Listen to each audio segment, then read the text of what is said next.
Mi nombre es Gael, y hasta esa noche, pensaba que lo tenía todo. A mis 32 años, había convertido líneas de código en una vida que la mayoría solo veía en películas. Mi penthouse, en el piso 40, no era solo un apartamento, era un testamento de noches sin dormir y de un enfoque casi maníaco en mi carrera como ingeniero de software. Cada noche, la ciudad se extendía bajo mis pies como una galaxia personal, un mar de luces parpadeantes que me recordaba que todo el esfuerzo había valido la pena. Ese martes empezó como cualquier otro. Un día largo, lleno de reuniones y problemas que resolver. Llegué a casa alrededor de las 7, agotado pero satisfecho. Dejé mi maletín junto a la puerta, me aflojé la corbata y me dejé caer en el sofá de cuero que habíamos elegido juntos. El silencio del apartamento era reconfortante. Esperaba que Ximena llegara en cualquier momento de sus clases del MBA, y la rutina de nuestra noche comenzaría. Ella me contaría sobre su día, yo fingiría entender los conceptos de marketing que me explicaba. Y luego cenaríamos mientras veíamos alguna serie. Era una vida tranquila, predecible. Una vida feliz. Cuando la puerta principal se abrió, sonreí sin siquiera mirar. Hola, mi amor, dije hacia el respaldo del sofá. Pero no hubo respuesta. En lugar de escuchar el sonido familiar de sus llaves cayendo en el cuenco de cerámica junto a la entrada, solo hubo un silencio pesado. Me giré. Ximena estaba de pie en el vestíbulo, inmóvil. Su bolso de diseñador, uno que le había regalado por su cumpleaños, colgaba de su hombro como si pesara una tonelada. No me miraba a los ojos. Su mirada estaba fija en un punto indefinido de la alfombra persa. La atmósfera cambió en un instante. El aire, antes ligero y familiar, se volvió denso, cargado de una electricidad ominosa. ¿Ximena? ¿Estás bien?, pregunté, incorporándome. Ella levantó la vista. Sus ojos, normalmente cálidos y llenos de vida, eran dos pozos oscuros y vacíos. No había tristeza en ellos, ni ira. Solo una distancia aterradora, como si me estuviera viendo a través de un cristal blindado. Caminó lentamente hacia la sala de estar, pero no se acercó a mí. Se detuvo junto a la enorme ventana panorámica, convirtiéndose en una silueta contra el brillante telón de fondo de la ciudad. Gael, tenemos que hablar, dijo.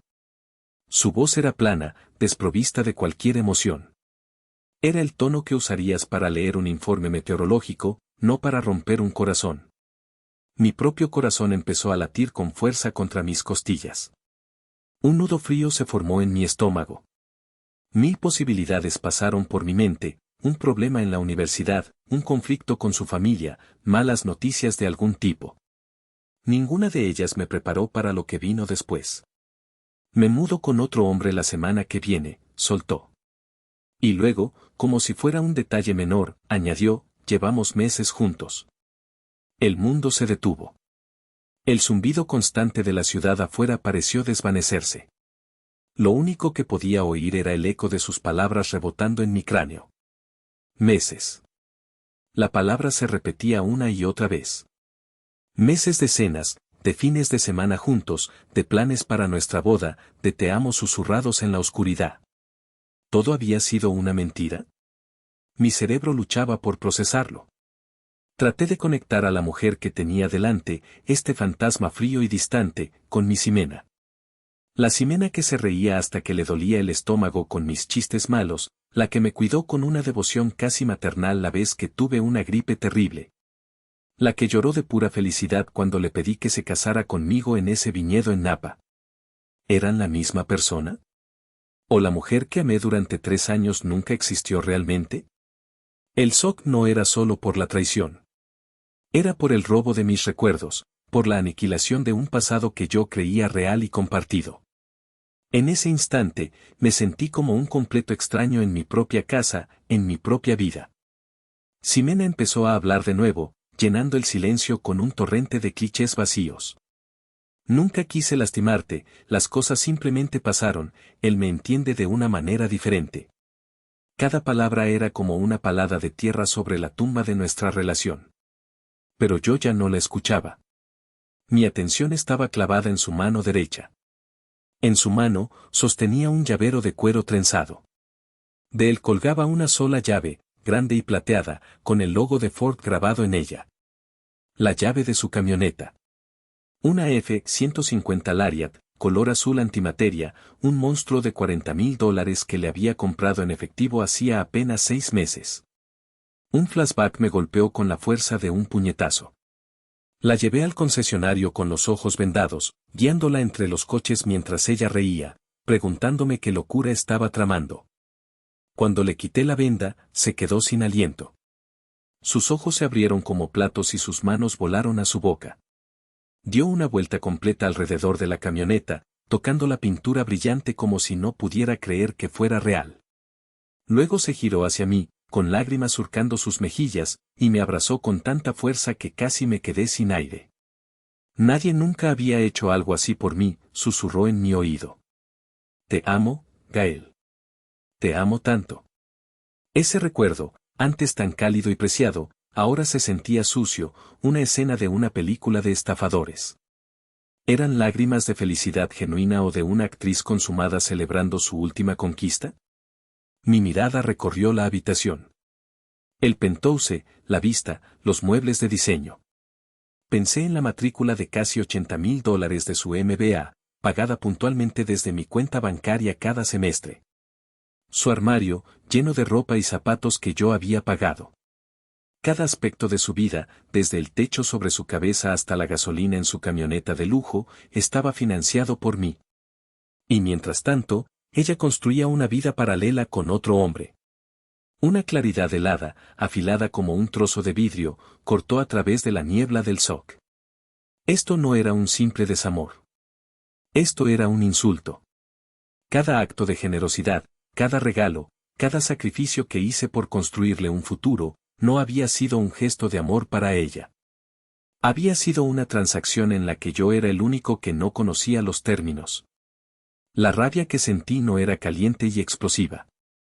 Era fría, tranquila y absolutamente lúcida. La interrumpí. Mi voz sonó extraña, más grave de lo normal. Tienes una hora. Ella dejó de hablar, desconcertada. ¿Qué? Una hora, repetí, mirándola directamente a los ojos por primera vez. Saca todo lo que puedas llevar en una maleta.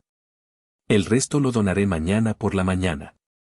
Su rostro pasó de la confianza ensayada a la pura incredulidad. ¿Estás bromeando? No puedes hablar en serio. Tenemos que hablar de esto como adultos.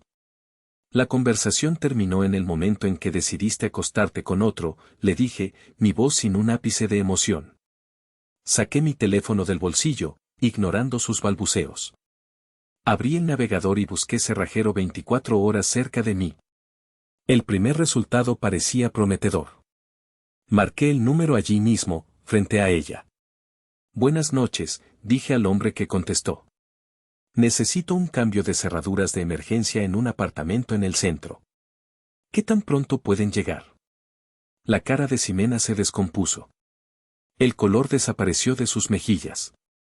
Finalmente, después de 3 años de ceguera, ella me estaba viendo. Y no le gustó nada lo que vio. El resto de esa hora transcurrió en un silencio tenso y surrealista.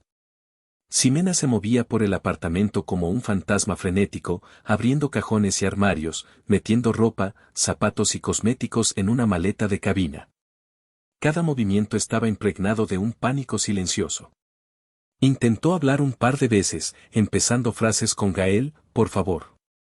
O no tienes que hacer esto, pero mi silencio era un muro de granito. Sabía que si abría la boca, desataría una furia que podría lamentar más tarde. La frialdad era mi única armadura en ese momento. 45 minutos después, estaba junto a la puerta con su pequeña maleta y su bolso de diseñador. Me lanzó una última mirada, una mezcla de ira y victimismo. No puedo creer que te estés portando como un niño, dijo. No respondí. Simplemente esperé. Finalmente, se rindió, abrió la puerta y se fue. El sonido del cerrojo al cerrarse fue el punto final más satisfactorio que había escuchado en mi vida. Pero la satisfacción fue fugaz. En el momento en que se fue, el silencio del penthouse se abalanzó sobre mí. Era un silencio diferente, un vacío que resonaba en el espacio que ella solía ocupar. El leve aroma de su perfume todavía flotaba en el aire, una burla cruel. Me dejé caer en el sofá, el mismo lugar donde mi mundo se había derrumbado menos de una hora antes. Y entonces, las preguntas me inundaron. ¿Fui un tonto? ¿Fui tan increíblemente ciego? Durante 3 años, había estado enamorado de una idea, de una actriz que interpretaba el papel de la mujer perfecta. La rabia hacia ella comenzó a mezclarse con una rabia amarga hacia mí mismo. Ese autocuestionamiento, esa furia interna, fue el combustible que necesitaba. No iba a quedarme sentado lamiéndome las heridas. Iba a recuperar el control. Me levanté, fui a mi oficina y abrí mi laptop. Era hora de limpiar los escombros. La primera tarea fue la financiera. Entré en la web de mi banco y cancelé la tarjeta de crédito adicional que estaba a su nombre. La curiosidad me pudo, así que revisé los últimos movimientos. Allí estaba, una transacción de hace apenas 3 horas. $250 en Morton's Stackhouse. Probablemente estaba celebrando su nueva vida con su amante, con una cena pagada por mí. La audacia era casi admirable. Luego, busqué el contrato de la camioneta. Tal como recordaba, estaba completamente a mi nombre. Encontré el número del concesionario y llamé. Le expliqué al gerente de ventas, con una voz tranquila y profesional, que necesitaba que recogieran el vehículo. Solicité una grúa para la mañana siguiente, dándoles la dirección de la universidad donde probablemente estaría estacionada. No hicieron preguntas. El último paso fue el más significativo. Redacté un correo electrónico a la oficina de finanzas de su universidad. Fue corto, preciso y profesional. Estimados señores, por medio de la presente, deseo cancelar el acuerdo de pago privado para la matrícula de la estudiante Ximena Torres, con efecto inmediato. Por favor, eliminen mi método de pago de su sistema y dirijan toda la correspondencia futura directamente a la estudiante. Gracias. Atentamente, Gael Ortiz. Pulsar enviar fue catártico. Apenas unos minutos después de cortar sus líneas de vida financieras, mi teléfono comenzó a vibrar sin parar. Llamadas perdidas. Mensajes de texto. Una avalancha digital de su pánico. Los leí todos, uno por uno, sintiendo como una extraña calma se apoderaba de mí. ¿Qué estás haciendo? ¿Por qué no funciona mi tarjeta? Esto es abuso. No puedes controlarme con tu dinero. Gael, por favor, contéstame. Tenemos que hablar. No tiene que ser así. Te lo ruego. No respondía ninguno. Puse el teléfono en modo avión y lo dejé sobre la mesa. El cerrajero llegó poco después, un hombre mayor y eficiente que cambió las cerraduras en menos de media hora. Le di una propina generosa. Esa noche, por primera vez en mucho tiempo, dormí solo en mi cama. Y dormí profundamente. Me desperté a las 8 de la mañana con el sonido de alguien tratando de derribar mi puerta. No eran golpes normales, eran golpes sordos y violentos, como si usaran un hombro o un puño con toda su fuerza. Me levanté de la cama, extrañamente tranquilo. Me asomé por la ventana que daba al pasillo del edificio y la escena era casi cómica. Allí estaba él. Un tipo que parecía sacado de un casting para una película de acción de bajo presupuesto. Musculoso, con los brazos cubiertos de tatuajes y una camiseta tan ajustada que parecía a punto de reventar.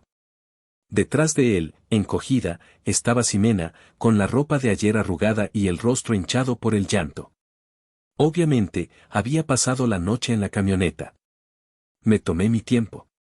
Fui a la cocina, puse a hacer un café expreso doble, me di una ducha rápida y me vestí con unos vaqueros y una camisa limpia. Quería que supieran que no tenía ninguna prisa, que su urgencia no era la mía.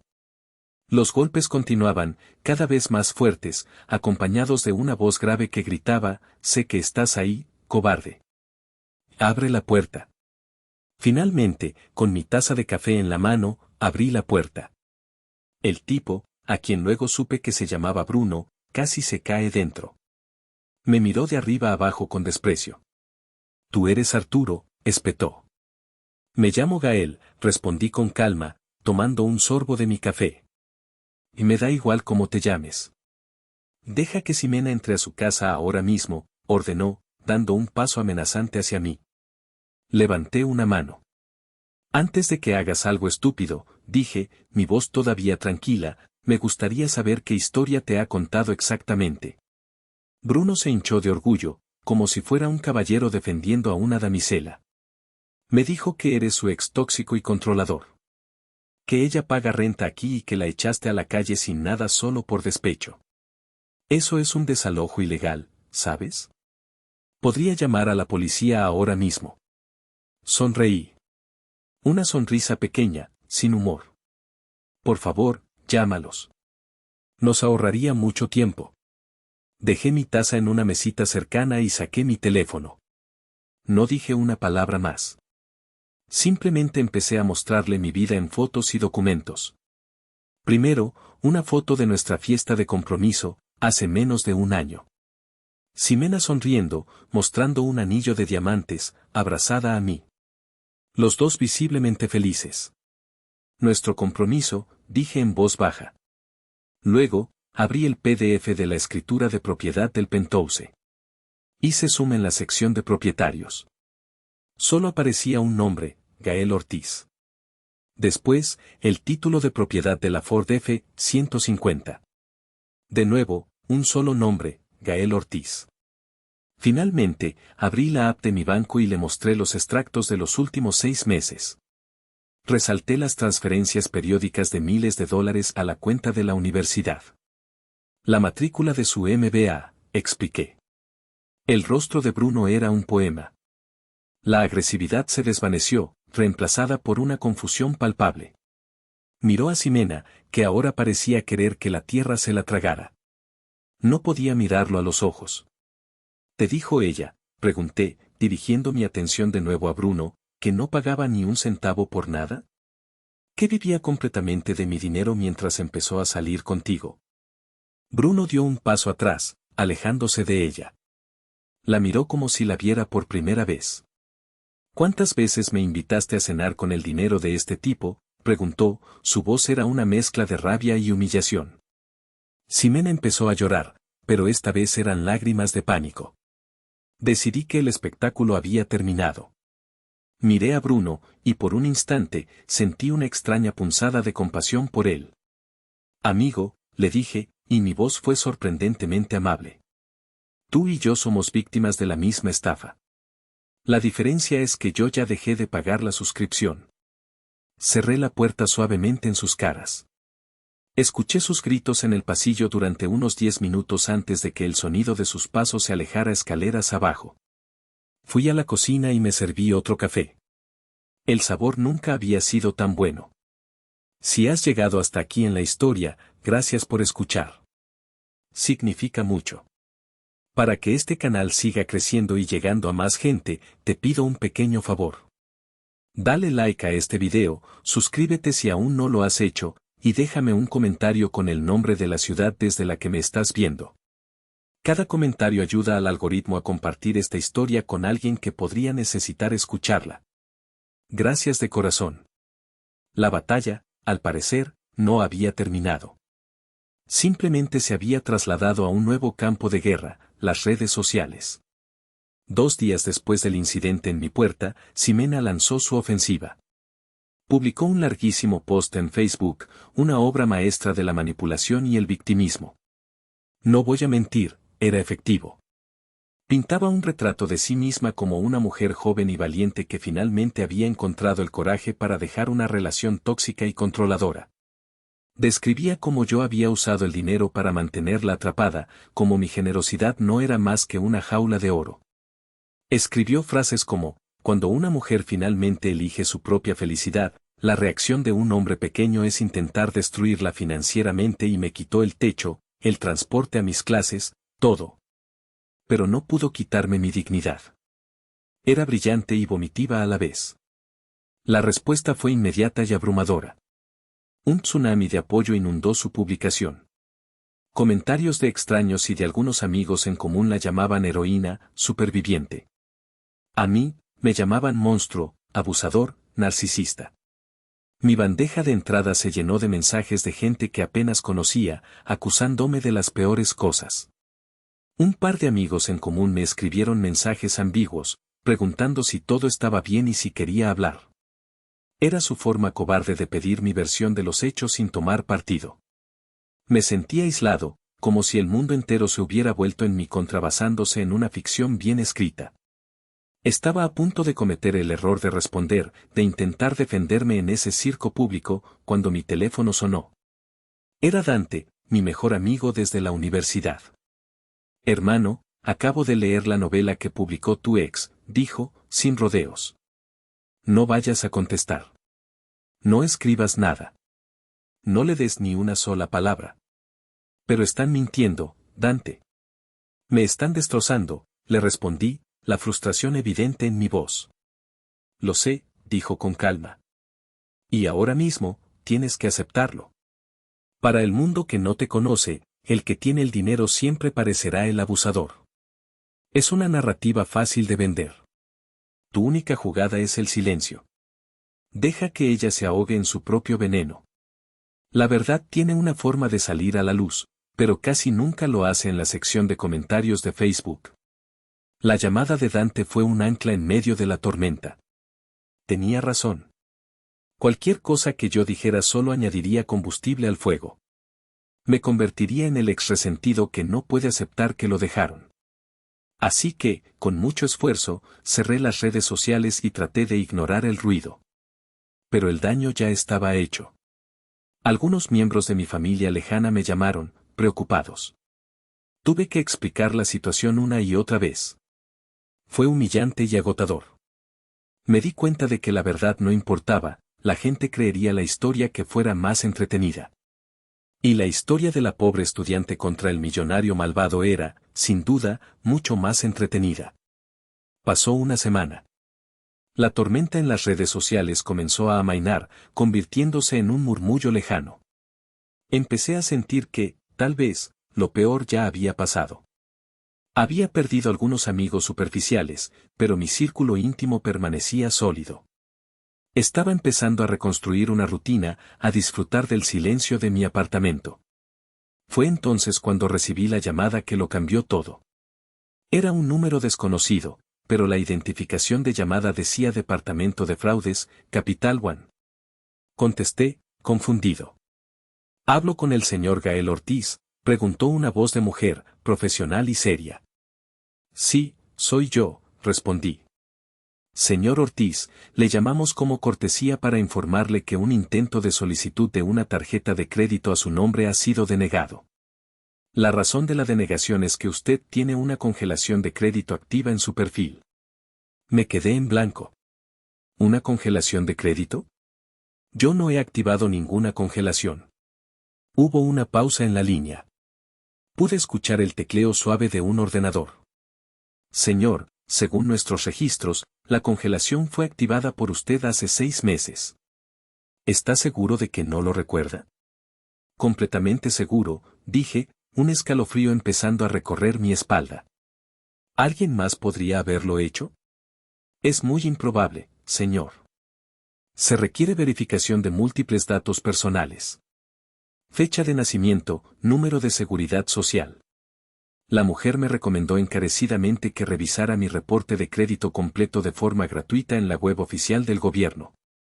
Me dio las instrucciones y colgamos. Sentí un nudo de pavor en el estómago. Algo estaba muy mal. Entré en la página web, mis manos ligeramente temblorosas mientras introducía mi información personal. Nombre, dirección, número de seguridad social, toda la información a la que Ximena había tenido acceso ilimitado durante 3 años. La página tardó una eternidad en cargar. O quizás solo fueron 30 segundos que se sintieron como una eternidad. Finalmente, el reporte apareció en la pantalla. Empecé a leerlo, línea por línea. Mis cuentas corrientes, mi hipoteca, mi préstamo del coche, todo parecía en orden. Y entonces lo vi. Bajo la sección de cuentas rotativas, había 2 entradas que no reconocía. Una tarjeta Visa con un límite de $15,000, abierta hacía 14 meses. Una tarjeta American Express con un límite de $10,000, abierta hacía 9 meses. Ambas estaban casi al máximo de su capacidad. La deuda total ascendía a $24,800. El aire abandonó mis pulmones. Tuve que agarrarme al borde del escritorio para no caerme. Sentí que el suelo se abría bajo mis pies.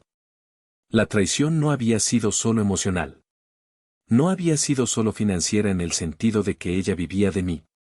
Esto era otra cosa. Esto era un crimen. Un fraude calculado y ejecutado a mis espaldas durante más de un año. Mientras me decía que me amaba, mientras planeábamos una boda, ella me estaba robando. Pasé las siguientes horas en un estado de furia fría y metódica. Llamé a los números de atención al cliente de ambas compañías de tarjetas de crédito. Con cada llamada, el rompecabezas se iba armando, y la imagen que emergía era monstruosa. Ambas solicitudes se habían hecho en línea. La dirección de facturación era mi penthouse, pero la dirección de envío de las tarjetas físicas era diferente. Era la dirección de la pequeña cafetería del campus donde Ximena trabajaba cuando la conocí. El lugar donde nos habíamos enamorado. La ironía era tan cruel que me provocó una risa seca y sin alegría. Había usado el lugar de nuestro origen como la base de su operación criminal. Después de colgar, fui directamente a mi archivador, donde guardaba mis documentos importantes. Mi pasaporte, mi título universitario, los papeles de la hipoteca, todo estaba allí. Pero faltaba algo. La pequeña carpeta de cartón donde guardaba mi tarjeta de la Seguridad Social y una copia de la misma. Se había esfumado. Ella había tenido todo lo que necesitaba. Llamé a Dante. Le conté todo, mi voz monótona por el shock. Su reacción fue instantánea. Tienes que denunciarla. Ahora mismo, Gael. Esto no es una infidelidad, esto es un delito federal. Robo de identidad. Pero incluso entonces, una parte de mí dudaba. Denunciarla significaba antecedentes penales. Posiblemente la cárcel. Significaba destruir su vida por completo. A pesar de todo el daño que me había hecho, la idea de ser el causante de su ruina total me revolvía el estómago. ¿Podía vivir con eso? Decidí que necesitaba un consejo imparcial y profesional. Al día siguiente, me reuní con un abogado especializado en delitos financieros. Le expuse toda la situación, sin omitir detalles. Escuchó pacientemente, asintiendo de vez en cuando. Cuando terminé, su consejo fue claro y brutalmente honesto. Señor Ortiz, dijo, mirándome por encima de sus gafas. Usted tiene dos opciones. Si no denuncia el fraude, las compañías de tarjetas de crédito lo considerarán a usted responsable de la deuda. Intentarán cobrarla. Si no paga, demandarán y arruinarán su crédito durante la próxima década. Su segunda opción es presentar una denuncia policial. Con una denuncia, puede disputar los cargos como fraudulentos y limpiar su historial. Pero debe entender que al hacerlo, iniciará un proceso penal contra la señorita Torres. Hizo una pausa, y luego dijo la frase que lo cambió todo. Ella ha calculado esto. Ha contado con que su historia compartida, sus sentimientos residuales o su buen corazón le impedirían tomar la única decisión lógica para protegerse. Dicho de otro modo, señor Ortiz, ella está apostando a que no tendrá el valor de denunciarla. Esa frase me atravesó como una lanza. Ya no se trataba de amor o de traición. Se trataba de respeto. Ella no solo me había robado, sino que me había juzgado como un hombre débil, un tonto sentimental al que podía manipular incluso después de la ruptura. En ese momento, toda mi duda se evaporó. Salí del despacho del abogado y conduje directamente a la comisaría de policía. Pasé las siguientes 3 horas con un detective, detallando todo, entregando copias de los extractos de las tarjetas, las direcciones de envío, todo. Fue un proceso agotador y desolador, pero cuando salí, sentí que me había quitado un peso de encima. Había tomado la decisión correcta, la única posible. Unas semanas después, la investigación policial avanzaba. Y entonces, ocurrió algo que ni yo ni mis abogados podríamos haber planeado. El universo, al parecer, tiene su propio sentido de la justicia. Una de las amigas de Ximena, aparentemente traicionada por ella en algún asunto no relacionado, decidió vengarse.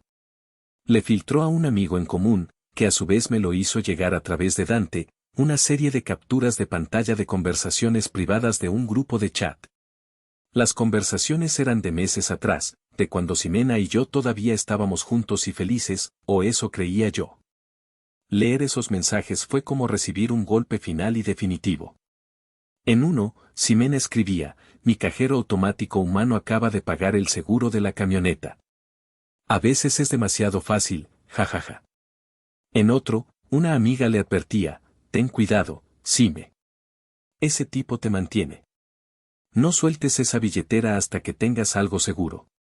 La respuesta de Ximena me heló la sangre: tranquila, tengo un plan B. Un par de tarjetas a su nombre por si las cosas se ponen feas. Un pequeño fondo de emergencia. No sentí ira al leerlo. Ni siquiera tristeza. Sentí una liberación fría y absoluta. Era la prueba irrefutable, no solo del crimen, sino de la premeditación. El último vestigio de duda, el último "y si yo tuve la culpa", se desvaneció para siempre. Ya no había una persona a la que había amado. Solo había una estafadora. Estas capturas de pantalla, como era de esperar, no tardaron en circular por nuestro antiguo círculo social. La caída de Ximena fue espectacular y brutalmente rápida. La gente que la había defendido en Facebook borró sus comentarios de apoyo. Los amigos que le habían dado la espalda a mí, me escribieron mensajes torpes de disculpa. La amiga con la que se estaba quedando la echó de su casa. Y la universidad, al recibir una copia de las capturas y confirmar el fraude, la expulsó de forma permanente. Con la evidencia de los mensajes de texto, el caso del fiscal se volvió abrumador. Ante la posibilidad de una larga sentencia de cárcel, Ximena aceptó un acuerdo de culpabilidad. El resultado final fue 2 años de libertad condicional, una orden de restitución completa por los $25,000, 200 horas de servicio comunitario y una orden de alejamiento que le prohibía contactarme por cualquier medio. La justicia se había cumplido. Han pasado 6 meses desde que se dictó la sentencia. Los primeros meses fueron duros. La traición había dejado una cicatriz profunda, no solo en mi corazón, sino en mi capacidad para confiar. Decidí empezar a ir a terapia. Fue una de las mejores decisiones de mi vida.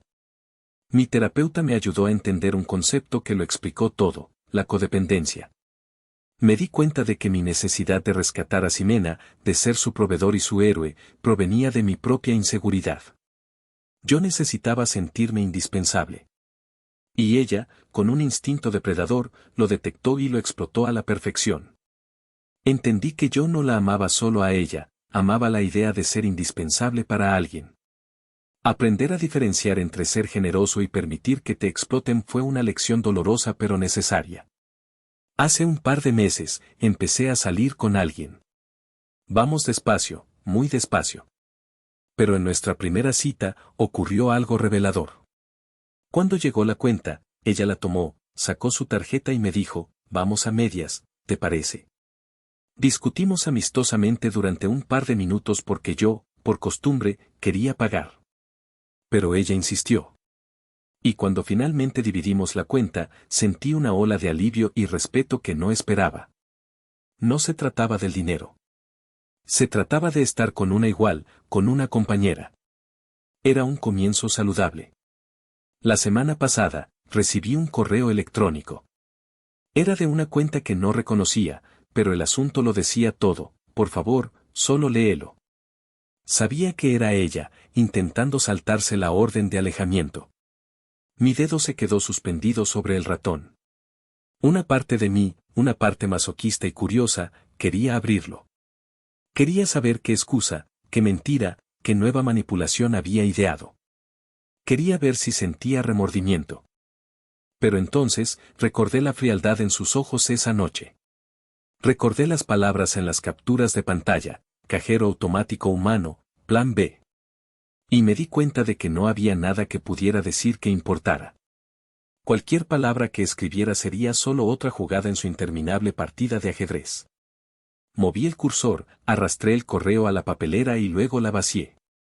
Borrado para siempre, sin leer. Fue el acto más liberador de todo este proceso. Aprendí la lección más dura de todas. A veces, la gente confunde tu bondad con debilidad, tu generosidad con estupidez. Dan por sentado todo lo que haces por ellos. Y cuando finalmente dejas de ser estúpido, cuando pones límites y te proteges, te llaman cruel. Te convierten en el malo de su historia. ¿Y sabes qué? Que así sea. Prefiero ser el malo de su historia que seguir siendo el idiota de la mía. Pero ahora les pregunto a ustedes, con total honestidad, porque hay noches en las que todavía me lo pregunto. ¿Fui yo el malo aquí? ¿Hice lo correcto o me pasé de la raya? Díganme qué hubieran hecho ustedes en mi lugar. Bueno, amigos, esa fue mi historia. Si llegaste hasta aquí, gracias por escuchar. De verdad, a veces uno solo necesita sacar todo esto y que alguien lo escuche sin juzgar. Y oye, si te gustó esta historia o si te hizo sentir algo, te invito a que te suscribas al canal. Dale like si crees que hice lo correcto, o comenta si piensas que me pasé de la raya. Me encantaría saber qué hubieras hecho tú en mi lugar. Activa la campanita porque subimos historias nuevas cada semana. Historias que te van a hacer pensar y reflexionar. Nos vemos en la próxima.